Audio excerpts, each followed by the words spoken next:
Oscar Bevis for the Stomping Ground, powered by Wow Hydrate and available on the zone. I wish I could say why there's a little smirk on your face. I know. All I'm saying is, this is going live in about probably half an hour, 45. Yeah. Tune into the zone. That's it. See David Adeleye defy the odds. Yeah. Yeah, how's things? Life's pretty good being you. I haven't spoken to you in a while, but pitch side at Old Trafford with the British title, then on to Wimbledon. Yeah, man. Life with David Adeley's pretty good, man. It's good, man. Shout out to my agents and the people around me that make it happen. But yeah, life's been good, just doing what I need to do and focusing on what's getting me to the top of the tree, and then these things will come as naturally. There's one thing I need to ask you about, which has been a bit of a talking point today. Them boots that Spencer was wearing. Everyone's getting what onto. The fuck? I'll be real, they're not even Spencer's boots. It's funny. Obviously, one of my coaches used it for like realistic pads, for like the height and whatnot. When you're fighting taller guys. Exactly, and then Spence obviously ended up coming in and like, let me try it on, and mate, it has been a talk of the town. It's crazy. So he's got them.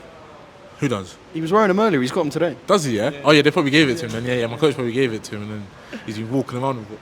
So yeah. It's because they're so bad. Adam don't want them in the gym. Yeah. Right, let's talk about how he got here. Obviously, it's a brilliant fight Saturday, but the British title win. So that happens. How do you reflect on the whole build-up? Tiny little bit of shit talking. Obviously, you then vacate the belt, and Jamie has a few things to say. How do you reflect on just that whole period of time? Good. I think it gives people talking, right? Nothing bad to say about Jamie per se. I think Jamie's a cool person, buying the whole hype for the fight and whatnot. He's just doing what he does, innit? So yeah. Was it an easy decision to vacate that British? Obviously, a big opportunity came knocking on the door, so I had to obviously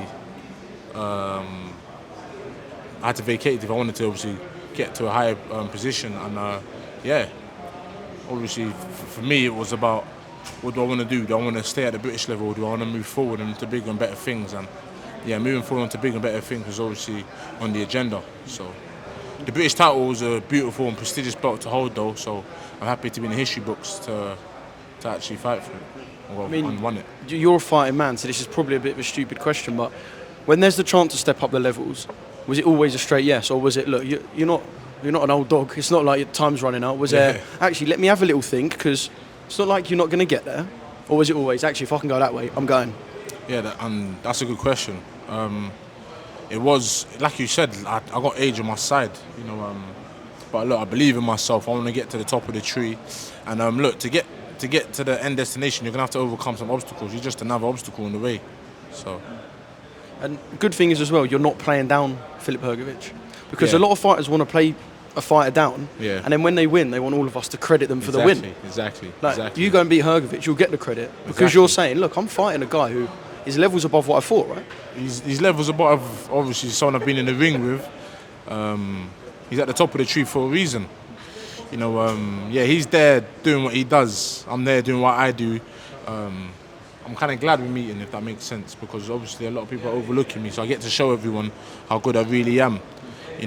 Sometimes you're with boxing people at a certain level and you keep beating them, they're going to compare you to the people you're beating. When you start stepping up a levels and you're beating the people levels above you, then they start to show you, like, all right, cool, maybe he is something special. How much more learning have you got to do? Because normally your learning fights are when you might be fighting at your domestic level, potentially European. You're now fighting on the top tier, right at the top of the ladder. Yeah. How much more learning is there to do? It's always learning. Usyk's learning. So no matter, it don't matter really. It don't matter how. I'm trying to think of a way to word it.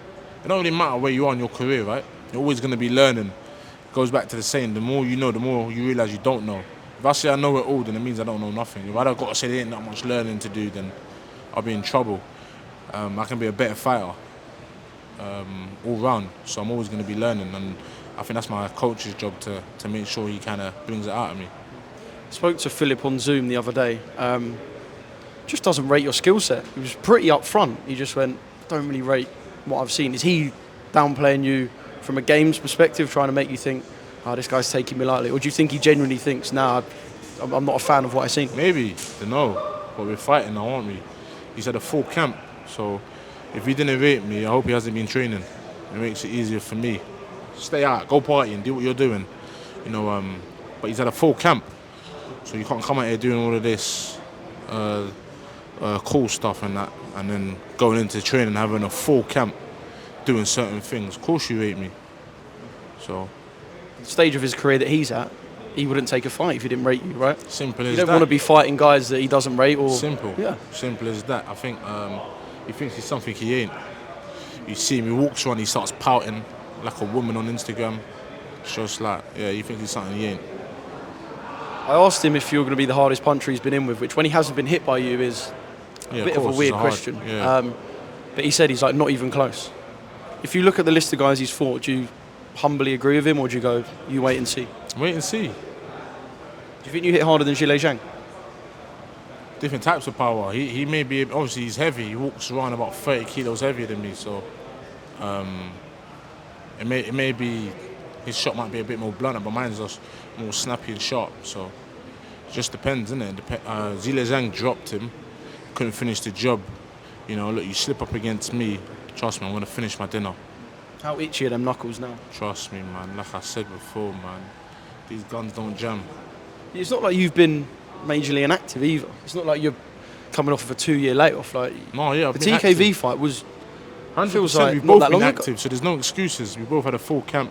We both got told around the same sort of time. I'm assuming when I got told, he was told. Maybe he got told before me, but we both had long enough to prepare for this fight.